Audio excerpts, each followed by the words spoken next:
लातूर जिल्ह्यातल्या ग्रामीण भागात दिवसेंदिवस वाढत्या उन्हामुळे आणि वातावरणीय बदलामुळे हातातोंडाशी आलेलं हे टरबूजाचं पीक अक्षरशः पाण्यात गेलेलं आहे। मी सध्या चाकूर तालुक्यातील जानवळ शिवारात आहे। आपण जर बघितलं तर साधारण 1 एकरवरती असलेली ही टरबूजाची शेती पूर्णपणे पाण्यात गेल्याचं चित्र दिसतं। टरबूज जे आहे त्याची नासाडी होत आहे।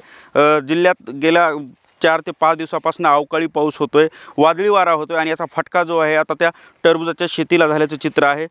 टरबूजाची शेती अशी आहे की या शेतीला वातावरणीय बदल झाल्यानंतर हे शेती ह्या टरबूजाला नुकसानदायक असतं। मला सांगा काय परिस्थिती आहे टरबूजाची, काय परिस्थिती झाली? काय परिस्थिती, पाऊस पाणी हे होतं 2-4 दिवसापासून थंड आणि गरम वातावरणामुळे पूर्ण टरबूजाची नुकसान झाली। पाऊस पडतो उघडतो, पाऊस थंड गरम होण्यामुळे पार नुकसान आमच्या एकी बी हाती नाही लागलं। टरबूज खूप जागेवर पार खराबच होऊन गेलं, पार जागेवर शाट झाले। किती होतं टरबूज लागवड किती केली होती आणि काय खर्च आला?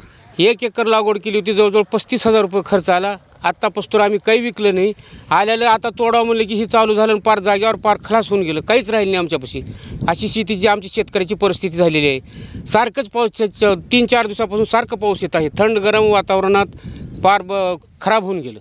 एकूणच जर पाहिलं तर वातावरणीय बदलामुळे ह्या टरबूजाच्या शेतीला अक्षरशः फटका बसला आहे। त्यामुळे शेतकऱ्याचं कधी न भरून येणारं नुकसान जे आहे ते नुकसान झालेलं आहे। संदीप भोसले, साम टीव्ही न्यूज, लातूर। देश विदेशातील प्रत्येक घडामोडींचे लाईव्ह अपडेट मिळवण्यासाठी आता साम टीव्हीच्या सर्व सोशल मीडिया प्लॅटफॉर्मला लाईक, फॉलो आणि सबस्क्राईब करा।